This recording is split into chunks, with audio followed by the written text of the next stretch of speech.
Welcome to the InfoWars Nightly News. It is Friday, October 24th, 2014, and I'm Leanne McAdoo. Here's what's coming up tonight. Tonight, the White House sends out emergency alerts amidst Ebola concerns. Then, could November elections be swayed by phony votes? And a history of IRS abuses. That's next on the InfoWars Nightly News. And let's just have a big round of boos for Alex Jones. Turn the mic on. Boos! It's horrible. This is breaking news. New York and New Jersey have established a mandatory Ebola quarantine for any travelers who are coming in from West Africa. Now, this is following confirmation that a doctor who contracted Ebola was in New York. The new procedures were announced by New York Governor Andrew Cuomo and New Jersey Governor Chris Christie. It goes above and beyond the guidelines that are established by the federal government. Now, these new procedures do not ban flights from West Africa from entering the country, but they say we do believe it's appropriate to increase the current screening procedures from people that are coming from these affected countries. They believe it is within the state of New York and the state of New Jersey's legal rights. Now, travelers that are affected from West African countries will be subject to a mandatory 21-day quarantine at a government-supervised facility. Specific procedures for the quarantine and hospitalization are going to be determined by New York and New Jersey health departments. Basically, they're saying voluntary quarantine is an oxymoron. If you are asking people to quarantine themselves, they've seen what happens, and they say it's too serious a situation to leave it to the honor system. The 2 U.S. nurses who contracted Ebola have been declared clear of the disease today. They were cured of this disease. Nurse Nina Pham was actually healthy enough to leave the hospital and meet up with Obama for a little hug session in the Oval Office. Now, she did take the time to thank Dr. Kent Brantley, who once again donated his plasma to help her recovery. Pham didn't have any of these experimental Ebola vaccines. Now, we've reported before on how this cure is kind of being overlooked, of course, in favor of these experimental vaccines that are set to hit the market. The World Health Organization reports that millions of doses of experimental Ebola vaccines will be produced by the end of 2015, and these vaccines could be offered to health workers on the front lines in West Africa as soon as December of 2014. Now, the World Health Organization cautions that vaccines, they won't be a magic bullet for ending the outbreak. Again, they stress there is no proven cure or vaccine for Ebola. That is, of course, until they can patent the magic blood of these people who are able to fight this disease. So we've got millions of doses of experimental vaccines coming our way. States say that they're all geared up. They're ready to deal with this disease. And every day, once again, we're being placated, being told there's nothing to worry about, nothing to worry your little heads about. So why this mysterious emergency alert that was sent out? It was sent out from the federal government today. It interrupted TV viewers. They were told to stand by for an emergency message, and they were also warned not to use their phones. TV channels automatically changed to local news stations, but no White House message ever came. Obviously, this prompted confusion and concern. We're in the middle of an Ebola crisis, so people were very concerned about this. Now, an AT&T spokesperson did come out and say that message was sent out erroneously by a mistake by a nationally syndicated radio station. However, the emergency alert system is mandatory by law. Stations have no control or power to block the signal once it's sent out. And the federal government is the only place where these emergency alert systems can be generated from. The federal government is the only one that can send out these emergency alerts. So that begs the question, where did this come from? Why can't people use their phones? And was this just a trial run? Now, Obama raised some eyebrows earlier in the week when he talked about dealing with this Ebola crisis as a trial run for a possible deadlier airborne disease that could be coming in the future. There may come a time sometime in the future where we are dealing with an airborne disease that is much easier to catch and is deadly. And in some ways, this has created a trial run for federal, state, and local public health officials and healthcare providers, as well as the American people. So obviously those mysterious comments are going to pique the interest of people who are concerned about how the CDC is preparing to quarantine people who are even just showing signs of some sort of airborne disease. If it's not Ebola, it's some other deadly coming airborne disease. But where is this abundance of caution? That's the new buzzword that we're hearing, talking points, abundance of caution.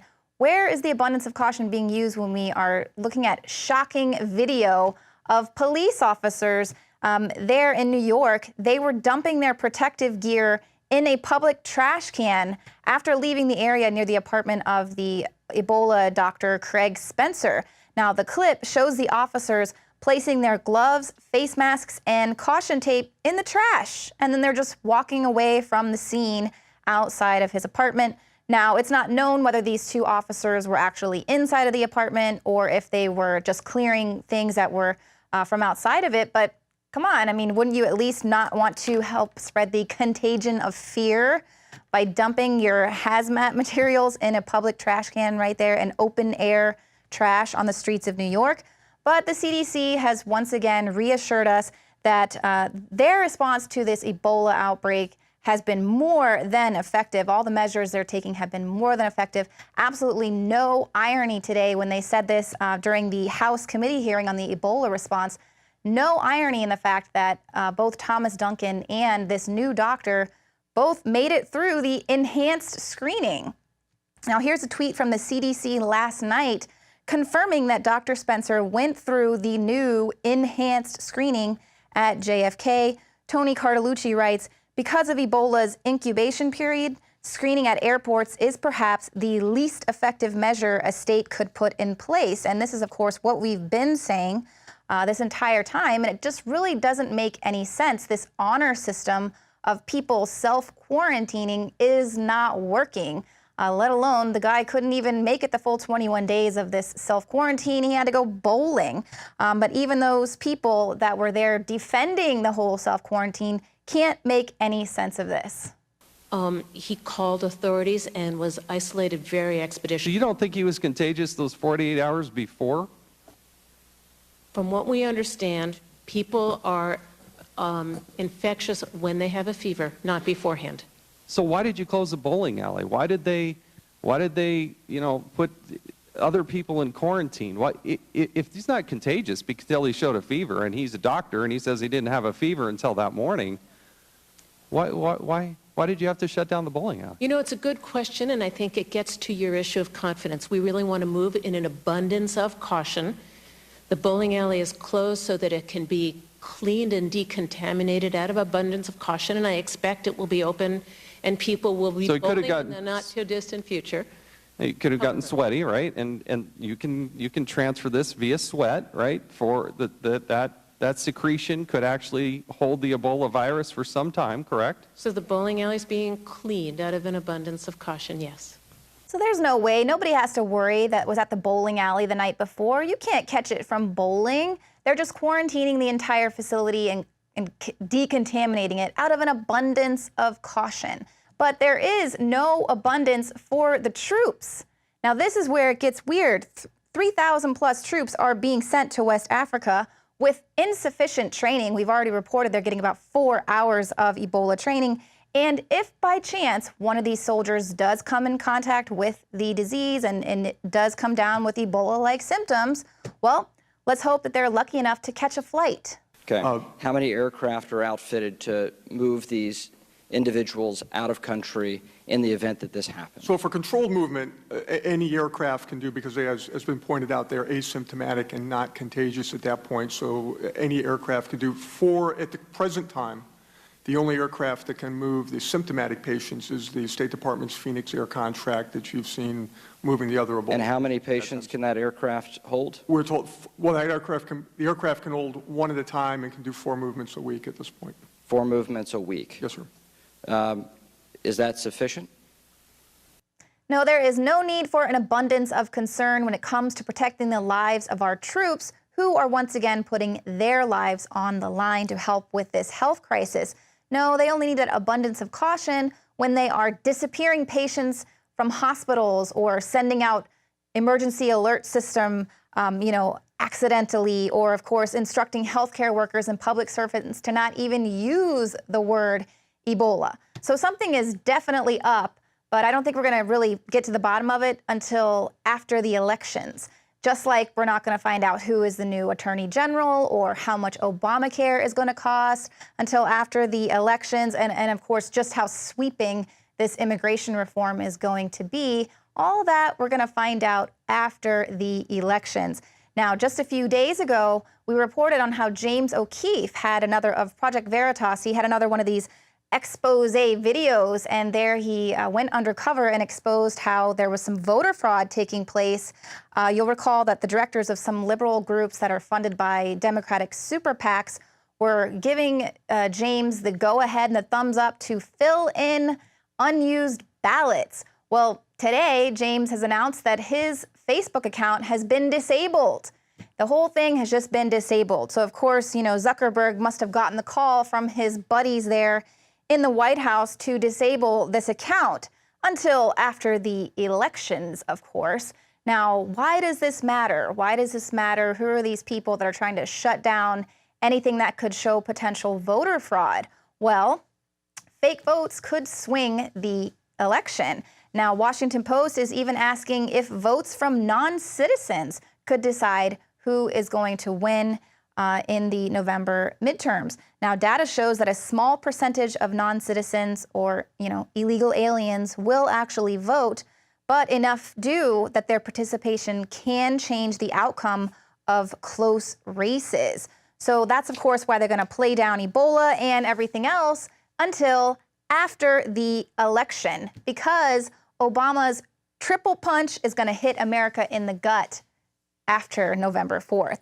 Now, no matter who wins or loses on Election Day, President Obama is ready with a big new push of his radical agenda the very next day. Now, he's going to have his amnesty announcement. It's going to potentially cost Americans, millions of Americans, their jobs. Their immigration officials have already put out the request for 39 million plastic ID cards over the next few years. Of course, these are going to go to DACA recipients. Then, of course, Obamacare rates, they're typically, they should have been announced on October 1st, but that was purposefully delayed until November 14th. Now, analysts are projecting that premiums on the low-cost plans are going to rise by 14% next year, and a double whammy here for Obamacare exemptions. Those exemptions that were put in place for the non-compliant plans, well, those are going to expire, which means that those people that like their plans can't keep them. And then there's going to be a massive prison release. Now, you can expect 20,000 inmates to receive executive clemency in addition to the 36,000 illegal immigrant convicts that were set free in 2013. Now, most of these people will be minorities, and that is the heart of the matter here. That's why it matters that there is voter fraud going on.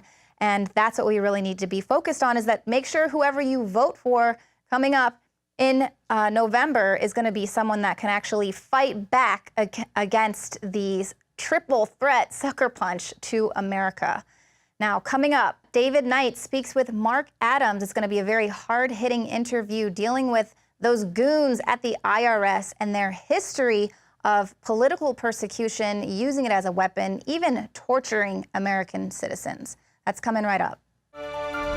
DNA Force. When cells become toxic, they die early and aging sets in. DNA Force. No one has put together a formula that focuses directly on brain health, nerve growth factors, and optimizing your cellular energy at the same time. Just one of the key compounds, BioPQQ, is backed by major clinical studies. DNA Force. We now have the synergistic solution. Secure your DNA Force today at InfoWarsLife.com or call toll-free 888-253-3139. DNA Force.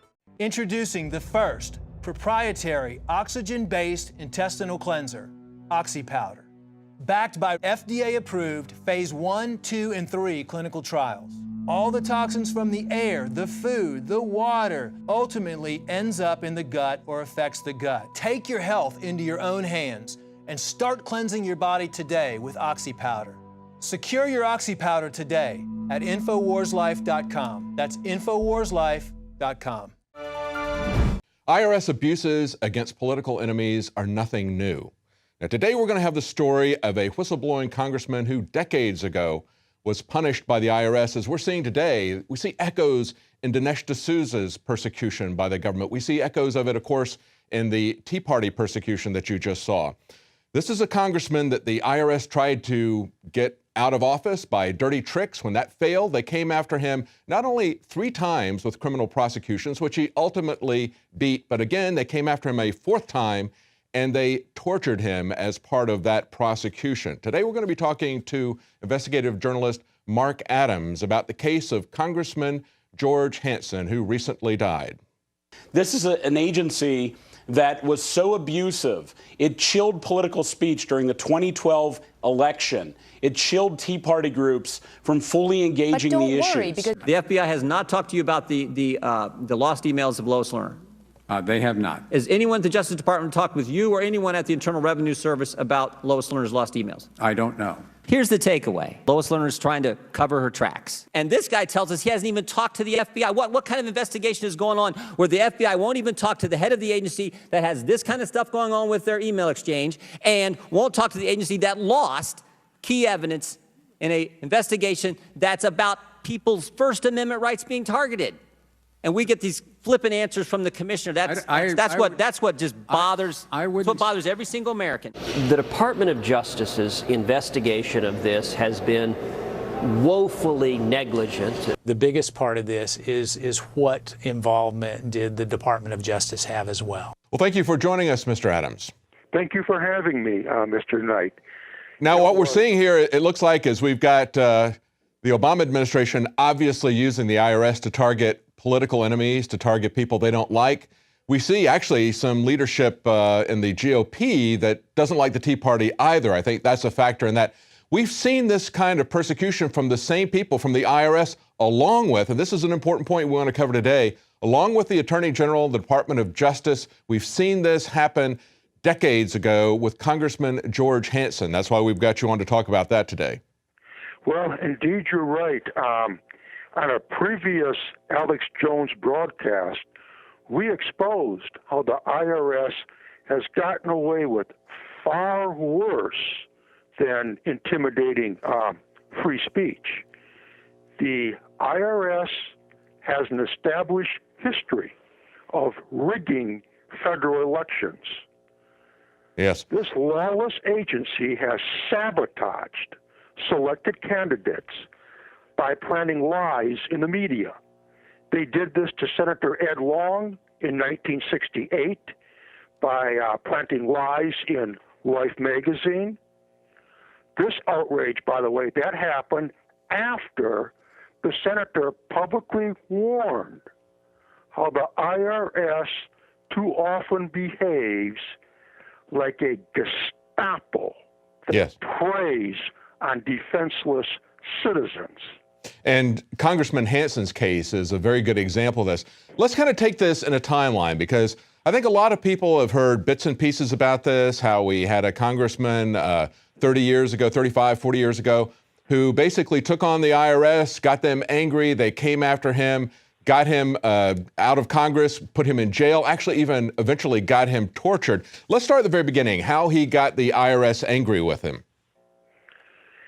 Well, if I had to point to any single event, I would say things really came to a head in 1976 when the Teton Dam burst. Mm-hmm. And after that, the IRS came up with these different schemes so that they could levy taxes on the relief monies that was being supplied to the ranchers and farmers. Right. So Congressman Hansen took on the IRS on behalf of his constituents, got that removed, the flood tax. But actually, even before that, he had written a book about IRS abuses called To Harass Our People, right? Yes, all this sort of happened around the same time period. But you're right. He was fighting them on many different fronts.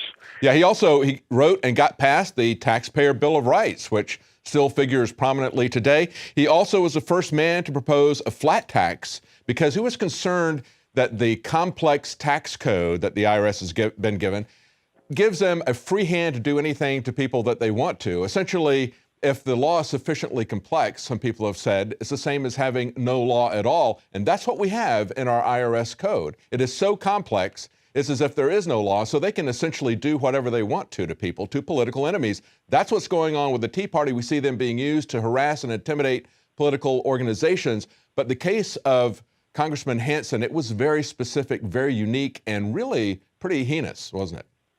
Well, it was. As we said, the first real target was back in '68 with Senator Ed Long. Then it was Senator Joseph Montoya in 1975. They planted lies in the press about him. This time it was not in Life magazine. That was with the participation of Bob Woodward and the Washington Post.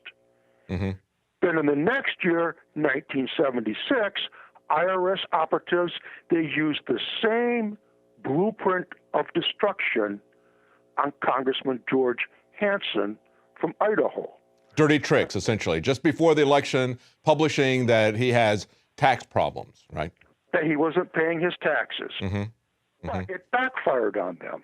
Right. Congressman Hansen won re-election despite the IRS planted lies in the media that he wasn't paying his taxes.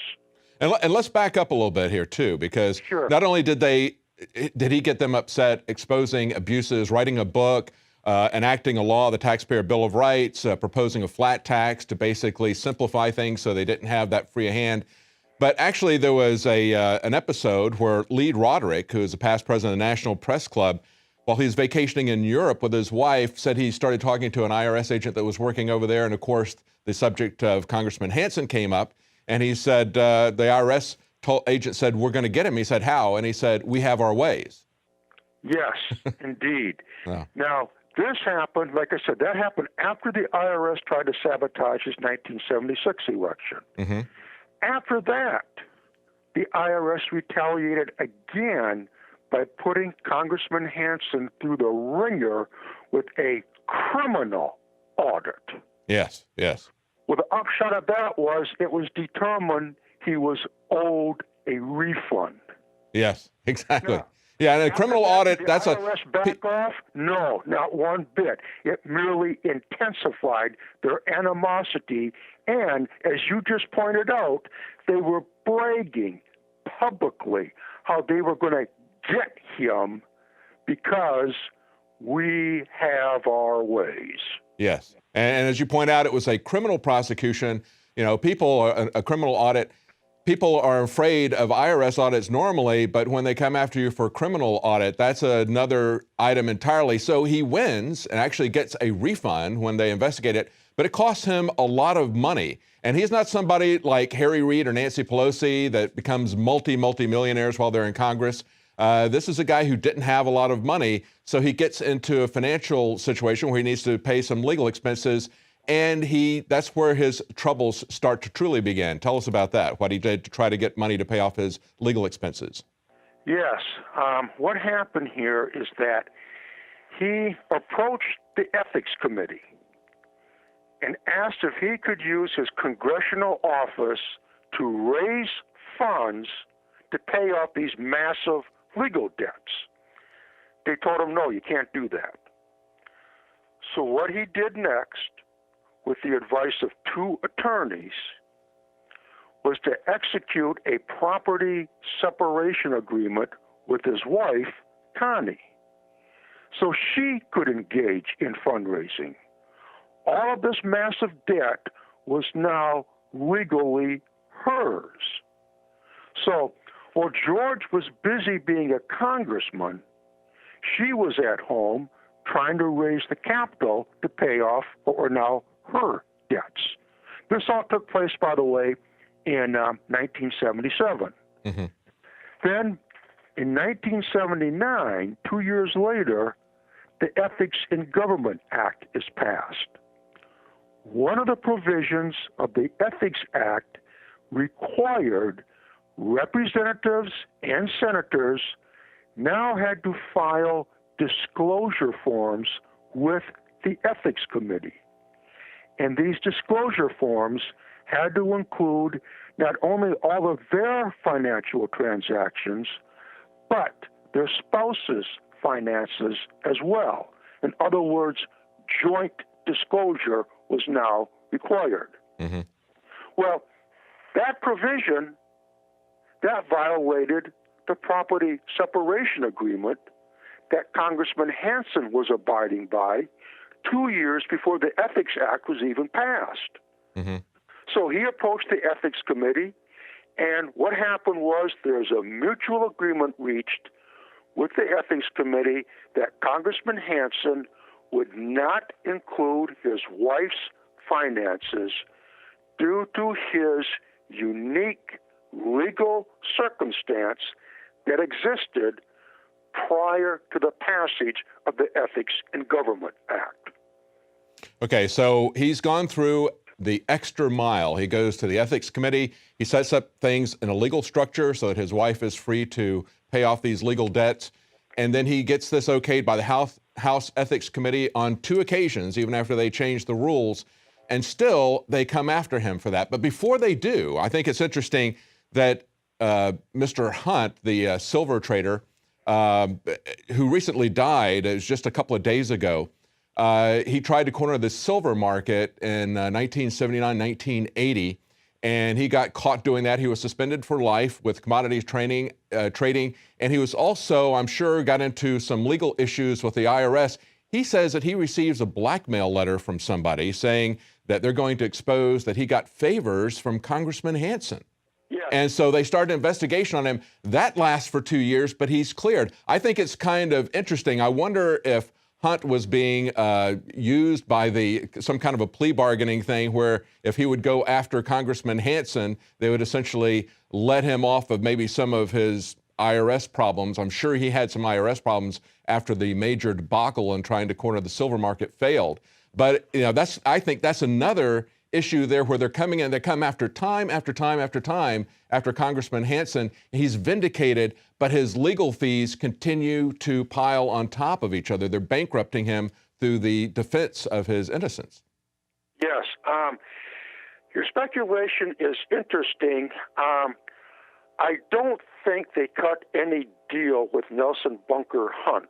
However, there was an employee of his, Arthur Emmons, and it appears that he, in fact, was an agent provocateur for the government. Yeah, I think it's interesting that this would just kind of come out of the blue. They would fight over it for 2 years. And again, he would be exonerated, just like he was with the dirty tricks before the election, with the criminal audit from the IRS. But then it gets to somebody who's very much in the news today, and that's James Cole, the current Deputy Attorney General at the Department of Justice, the person who's right under the former Attorney General Eric Holder, who just left. And James Cole now comes into this picture 20, 35 years ago, I guess. Maybe it's about 35 years ago. He comes into this picture now with a prosecution coming after this separation agreement. Tell us about that. Okay, here's what happened. Because of the blackmail attempt, that was a pretext then to investigate the congressman. And as you pointed out, James Cole, well, there's James Cole and another attorney, Reed Weingarten. They were working in the so-called public integrity section of the Justice Department. So now they're called in to investigate this blackmail attempt. Well, after investigating Congressman Hansen for almost 2 years, they admit there was no quid pro quo between Congressman Hansen and Nelson Bunker Hunt. Hansen did not perform any tasks or execute any favors on behalf of Nelson Hunt. Mm-hmm. But then these headhunters, what they did was to contrive to frame a criminal case against Congressman Hansen. And the issue they used was he omitted his wife's finances on his financial disclosure documents. Yeah. Yeah. Now, this is the third criminal, this is the third time they've tried to come after him with criminal proceedings. The first two times he's been exonerated. This third time they come after him with criminal proceedings. Go ahead. yes. Now, to do that, they had to do several things. First, they had to ignore the fact that the Ethics Committee accommodated the congressman's filings due to his unique legal circumstance. They also had to ignore the fact that when the Ethics in Government Act was passed, if there were genuine violations here, there were supposed to be civil sanctions imposed, Yes. not criminal sanctions. Yes. So here's what they did. Weingarten and Cole, they contrived a criminal case against Congressman Hansen by invoking a catch-all provision in criminal law. It's 18 U.S.C. 1001.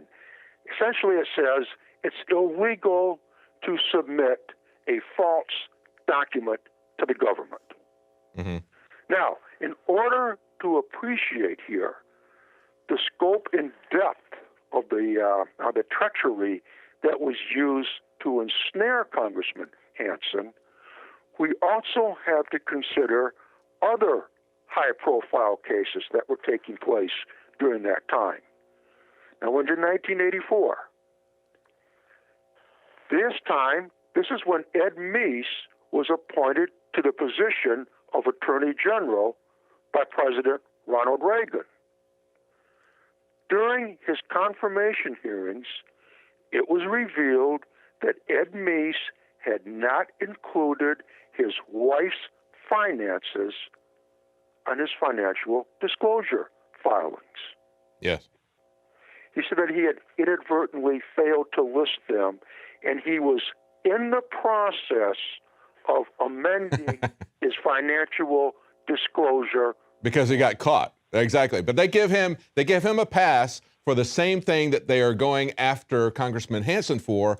And it's a civil violation in the case of Congressman Hansen, but they go after him criminally, even though they give Ed Meese, who has been Ronald Reagan's, at this time, he has been Ronald Reagan's counselor since the beginning of the Reagan administration in 1980. He had worked with him as governor, as Reagan was governor in California. Now he's going to become Attorney General, and they give him a pass on that. They even actually gave him a pass on some things that did look like there were some quid pro quos in his past. He had a guy, Thomas Barrick, gave him $70,000 in order to help him sell his house. Subsequently was appointed Deputy Undersecretary of the Interior. Another guy, John McKean, gave Meese $60,000 in personal loans. Subsequently was named to the U.S. Postal Service Board of Governors. So you got Reagan's close Confederate, essentially his legal counselor, the guy that's going to become his Attorney General. He's given a pass on these things that they came after that they falsely accused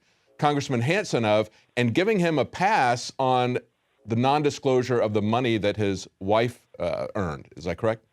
You are exactly correct. It gets even worse. Remember, 1984 was the election year.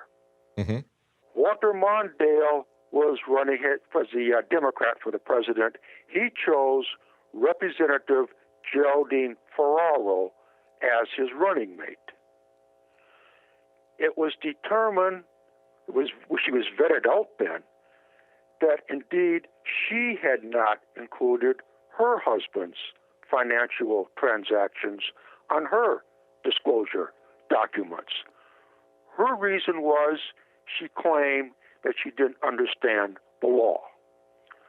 Well, in fact, her husband had many shady business dealings, including an enterprise known as Star Distributors. They were a major distributor of pornography linked to organized crime. So So she didn't want to have that disclosed, so she basically excluded his information, and she kept it that way, didn't she? I don't think she never did disclose voluntarily his financial information. Is that correct? She never did, and she escaped with impunity. You know, when I was looking this up, I had forgotten about this.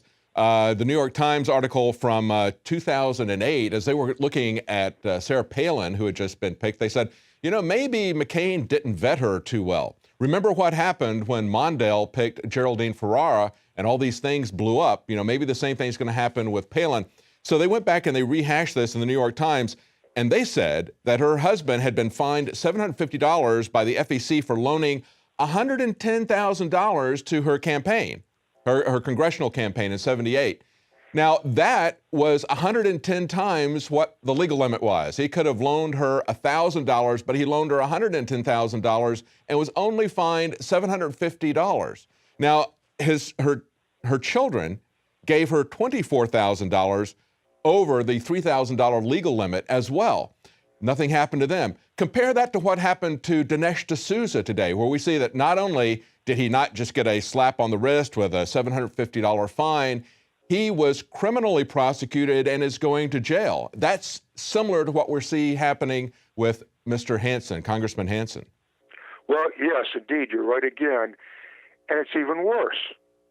Congressman Hansen's staff attorney, James McKenna, he researched the matter further, and he discovered, I don't remember the exact number, but it was somewhere between a fourth and a third of the members of the House of Representatives did not include their spouse's finances on their disclosure documents. There you go. Across the board, Yeah. they were allowed to amend their disclosure statements without consequence. So very, very selective prosecution of Congressman Hansen for things that very high-profile candidates have done and that a third of the congressional candidates have done as well. But they come after him, and not even for the civil penalty, but for the criminal penalty. So then tell us what happens. Yes. Senator Hatch summarized it quite well in an article that he wrote titled George Hansen and Congressional Intent. And here's his final paragraph.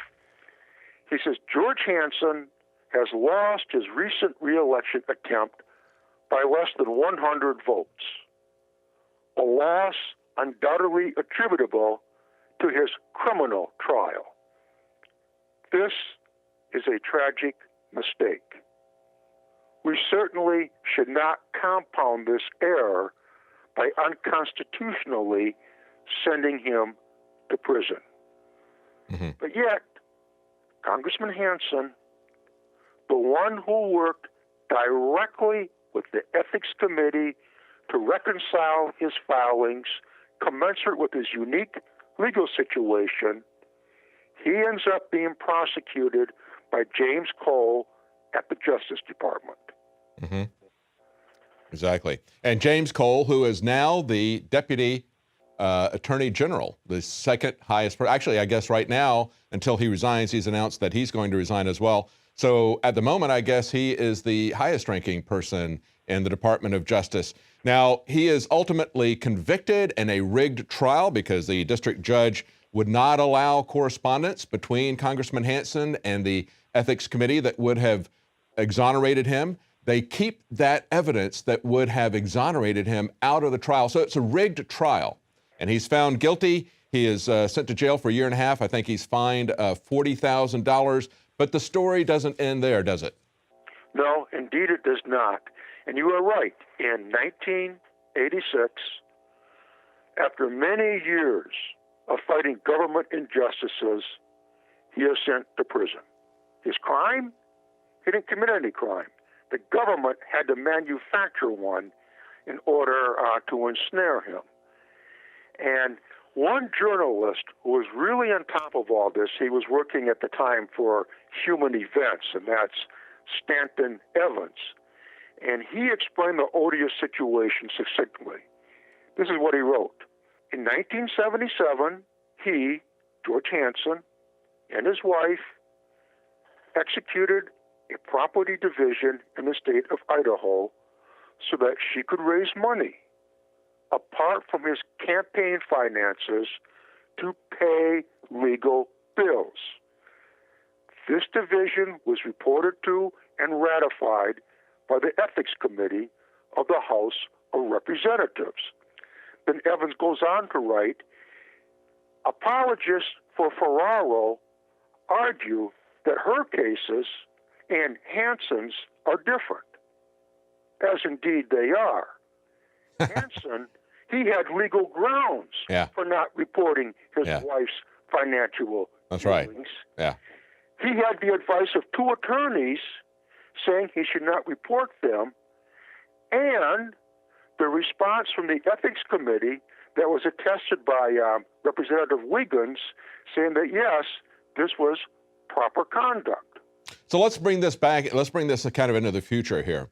So we've got a situation where the Department of Justice persecutes this guy. And of course, Ed Meese, who at that time is the head of the Department of Justice and who himself was guilty of far more egregious offenses than Congressman Hansen, he lets that stand.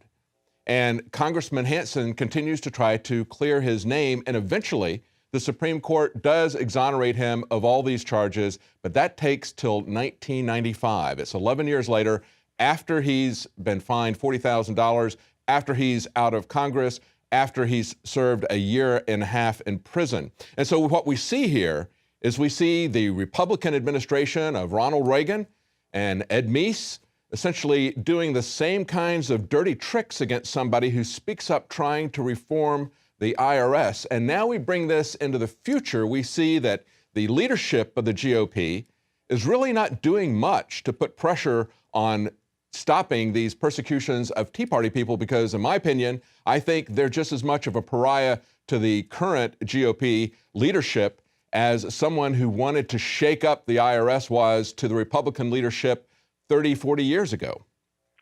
Well, indeed, yes, that's true. And while all this was happening, meanwhile, the media whores were busy publishing articles claiming that George Hansen was sent to prison for lying on his ethics forms. Yeah, which they didn't even allow into evidence. Media lie that was sold to the public. Yes, yes. And they could get away with it in those days as well. One of the things that he tried to do was to come up with a Congressional Accountability Project that would inform people instantly of how their congressman voted, because in those days they didn't have the internet. Today we can do that. And even though we understand where this corruption, this criminal behavior is coming from, we apparently are still impotent to do anything about it, because not only do we see the same practices being done decades later, but even the same people being rewarded and promoted. So you've got James Cole, who is head of the division, doing these persecutions, and not even prosecutions, they were persecutions of Congressman Hansen. He's now been rewarded in a Democrat administration, being put as the second person in charge of the Justice Department. Indeed, you're right. And as you say, today we have the fulminating IRS Tea Party scandal that supposedly is being investigated by the FBI and the Justice Department. Last August, Jay Sekulow, he's the chief attorney at the Center for Law and Justice, he declared, and the truth is that evidence clearly shows the DOJ was involved in the coordinated targeting and was directly engaged with IRS officials, including Lois Lerner, to piece together criminal prosecutions against Tea Party clients without any evidence of wrongdoing. Now, last February, Jay Sekulow bitterly complained to Congress that the FBI had not interviewed any of his Tea Party clients. At that time, not a single Tea Party victim was interviewed by the FBI. Last June, when Sekulow learned about the coordinated effort involving the Public Integrity Section and the IRS working together to try to contrive criminal prosecutions against the Tea Party, he advised all of his clients, do not submit to any interviews from the FBI. Now, last July, when he was testifying, James Cole, he made remarks to Congress saying that the career people we have at the Department of Justice are really some of the best and most honest lawyers I've ever seen. The amount of integrity that's there is really quite astounding. And yet, here we have this other group who also has been investigating the Justice Department. They say hundreds of Justice Department attorneys violated professional rules, laws, or ethical standards. Last July, James Cole testified to Congress. If somebody brought to our attention evidence of a crime, we would of course look into it. But if somebody wanted us to target somebody because of their political beliefs, we would not go down that road. Well, here's how Congressman George Hansen describes the Justice Department. The kingmakers at the Justice Department play selective politics, but the degree depends upon whether they want to control you, teach you a lesson, terminate your career, or destroy you. That's from the grave of George Hansen. James Cole, you putrid, bloated pile of rotten maggot scum. Thanks for the interview. After looking at that picture of James Cole, I feel an urgent need to get my stomach pumped. Oh, Mark, we're almost out of time, but I want to bring this up today because most of the people that have heard about Congressman Hansen, the main thing that they're thinking about is the torture that he underwent. And we haven't talked about that yet because that's part of the next thing that they did to him. You know, he fights for 11 years to clear his name, and it looks like, obviously, he's going to be exonerated. He ultimately was by the Supreme Court. But before that happened, just as it was about to happen, they bring another action against him of bank fraud charges. And that judge was far more egregious in his behavior, I believe, than the previous judge who just basically convicted him by keeping information out of the trial that would have exonerated him. This judge comes after him. I would say this is the penalty phase because now, this time, he gets a much longer jail sentence and he is tortured in the process leading up to the trial as well as afterwards. Tell us about that. Well, that actually took place after the trial when he was convicted before a crooked judge. And this took place in Idaho. Now, when they railroaded Congressman Hansen to prison the first time, he was in prison in the federal facility in Petersburg, Virginia. So after the second kangaroo conviction, which took place in Idaho, then they decided, well, all right, let's get him back out to Petersburg in Virginia. So they did. They took a month doing it. And during that month, nobody knew where he was. His attorneys didn't know where he was. His wife didn't know where he was. They disappeared him out of the system. And what they did was they used a form of torture that they usually reserve for violent, uncontrollable criminals, basically shackling them in a very tight manner that cuts off circulation to their hands and to their feet. They did that, and to ensure that that happened, what you just described, they also attached a black box to the chains to keep them tightened. And then they would leave him like that for 12, 14, 18 hours a day. Wow, that's just amazing. So, you know, when we come forward today and we look at what just was brought to light earlier this week, we see that The Guardian reported that a U.S. judge has ordered the American government to identify what was happening, give an explanation for 2,100 pictures that they have of prisoners who are being tortured in Afghanistan and Iraq. And we have the Obama administration defending what the Bush administration did. Rather, they're not even using it for political advantage, but they're basically saying, you can't see this. Should we be surprised when 35 years ago, our American government persecuted both Republicans and Democrats, persecuted someone who stood up to the system, pointed out the injustices of the IRS, and he got prison and tortured in the process and had his life destroyed. That is indeed correct.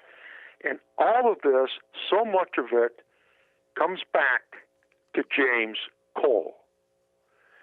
What was revealed earlier this year by Judicial Watch were emails that showed how back in 2010, 4 years ago, how the Public Integrity Section was colluding with the IRS to try to figure out a way to rig prosecution on Tea Party organizations. Mm-hmm. Yeah, exactly.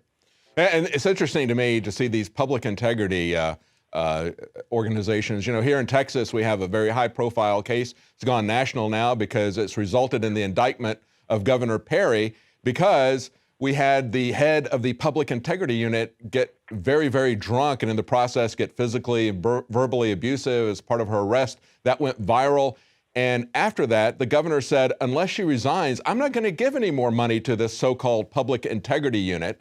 And because of that, now they've indicted him. So, I mean, that's the kind of upside-down society we live in. I mean, I'm sure there's things that, there are things in terms of Gardasil and other things like that that Governor Perry has done that I think people ought to come after him for indictment for, but not for that. So for the very thing that he did that was right, they come after him because this is where the political power is in these so-called public integrity units. That's where they go after the political opponents, isn't it? Saying that they're upholding integrity. It's kind of like the Patriot Act, where they destroy the Constitution saying they're going to protect us from terrorists. Indeed. Now, Judicial Watch, well, they dragged James Cole to testify before Congress about this collaboration between the Public Integrity Section and the IRS. And this is as part of today's, IRS prosecutions against the harassment against the Tea Party. Go ahead. Yes, indeed. When Cole was testifying, he claimed that Justice Department attorneys from the Public Integrity Section, they were reaching out to the IRS in an attempt to educate themselves on the ramifications of changes in campaign finance laws. Well, last May, the Oversight Committee interviewed two lawyers from the Public Integrity Section, Richard Pilger and Jack Smith. During his interview, Richard Pilger refused to answer 34 questions submitted to him. Jack Smith, who's the current chief of the Public Integrity Section, he also refused to answer critical questions. So if there is nothing inappropriate in this coordinated effort between the so-called Public Integrity Section and the IRS, why is it shrouded in so much secrecy? Yes, exactly. Now, what happened last summer, Judicial Watch, they issued this statement. The DOJ has been corrupt.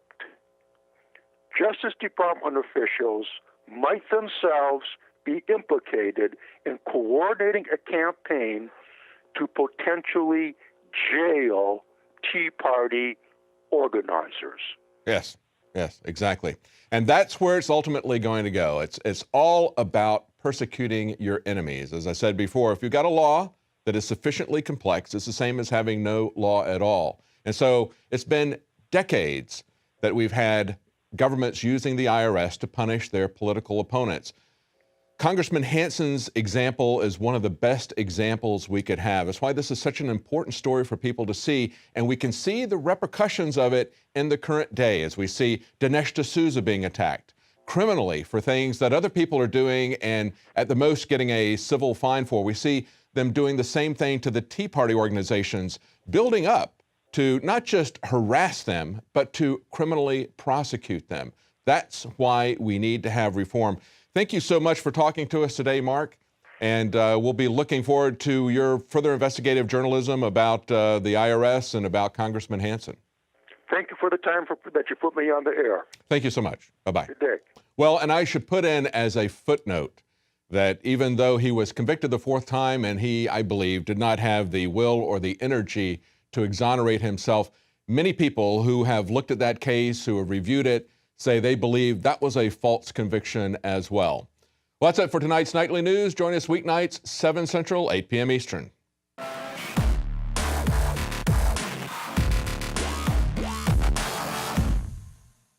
City of Austin tap water versus filtered City of Austin tap water.